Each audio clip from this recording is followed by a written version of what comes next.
अब एक दूसरा केस देखते हैं जिसमें ना तो लीज टर्म में इजाफा हुआ, ना ही जो स्कोप ऑफ एसेट है उसमें कोई इंक्रीमेंट हुआ, बस पेमेंट में चेंज हो गया, चेंज इन कंसिडरेशन ओनली। अब पेमेंट में बदलाव आया तो उसका क्या इंपैक्ट पड़ेगा? अगर सीधा सीधा पेमेंट में बदलाव आया है तो उसका बदलाव भी हमें सिर्फ लीज लायबिलिटी में एडजस्ट करना है और आरओयू एसेट में एडजस्ट करना है, इसका इंपैक्ट भी पीएनएल पे नहीं पड़ेगा। तो वैसा एग्जांपल लेते हैं जिसमें 10 साल की लीज है, 1 लाख का पेमेंट करना था और 5000 स्क्वायर मीटर का स्पेस हमने ले रखा है। इंक्रीमेंटल रेट ऑफ बोरोइंग जो है वो 6% है। इसके बेस पे हम अभी अपनी कैलकुलेशंस करके बैठे हैं। 5 साल के बाद और 6th ईयर के बिगिनिंग में बदलाव ये आया कि जो लीज पेमेंट्स हैं वो अब 1 लाख ना हो करके 95,000 की पेमेंट ही होंगी, क्योंकि हो सकता है इकोनॉमिक एक्टिविटीज उस एरिया में कम हो और लेसी ने रिक्वेस्ट किया हो कि हम पेमेंट्स 1 लाख ना करके हम 95,000 ही पेमेंट कर पाएंगे, तो अगले 5 साल के दौरान हम सिर्फ 95,000 का पेमेंट करेंगे। इस वजह से मॉडिफिकेशन हो गया लीज में, चेंज इन कंसिडरेशन हो गया, जो ना कि लीज टर्म से रिलेटेड है ना ही स्कोप ऑफ एसेट से रिलेटेड है। ना तो जो नंबर ऑफ स्क्वायर मीटर्स हम यूज कर रहे थे वो बढ़े, ना वो कम हुए, पर कंसिडरेशन में एक बदलाव आ गया कि 1 लाख की पेमेंट की बजाय अब हम 95,000 का पेमेंट करेंगे। इसका इंपैक्ट क्या होगा?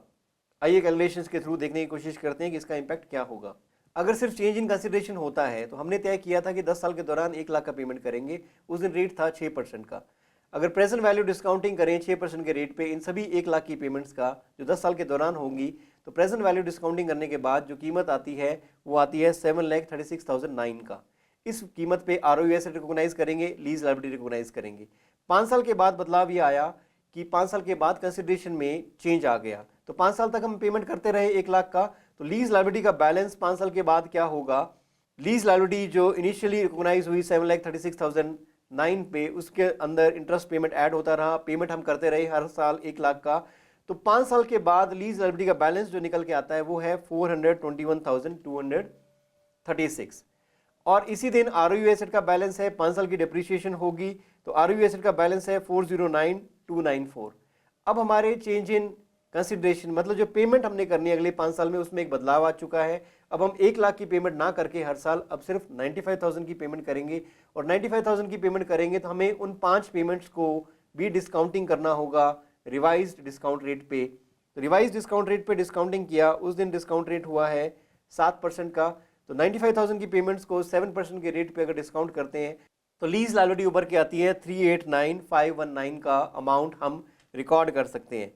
हमारी जो पहले की लीज लायबिलिटी है वो है 421,236, पर जो रिवाइज लीज लायबिलिटी है उसका बैलेंस है 389,519। इसका मतलब हमें लीज लायबिलिटी को कम करना होगा और इसका इंपैक्ट आरओयू एसेट पे भी पड़ेगा। तो लीज लायबिलिटी कितने अमाउंट से इंपैक्ट होगी? 31718 के अमाउंट से हमें लीज लायबिलिटी को कम करना होगा, क्योंकि लीज लायबिलिटी का बैलेंस अभी 421,236 है, जिसे हमें कम करके 389,519 तक लाना पड़ेगा, और इसका इंपैक्ट हम डायरेक्टली लीज लायबिलिटी अकाउंट को डेबिट करेंगे 31718 से, और इसका डायरेक्ट इंपैक्ट हम आरओयू एसेट पे भी देंगे। आरओयू एसेट अकाउंट को क्रेडिट करेंगे 31718 से, और हम कामयाब हो जाएंगे रिवाइज लीज लायबिलिटी को रिकॉर्ड करने में अपनी बुक्स में, जो कि होगी 389,519, और रिवाइज आरओयू एसेट होगा 377,577। इस तरीके से हम अकाउंटिंग करते हैं। अगर कोई इंक्रीज इन स्कोप होता है या कोई कंसिडरेशन में बदलाव आता है जो कि ना कि लीज टर्म से रिलेटेड है, ना कि स्कोप ऑफ एसेट के इंक्रीज या डिक्रीज होने से संबंधित है, अगर सिर्फ कंसिडरेशन में बदलाव आया उसकी अकाउंटिंग कैसे करेंगे?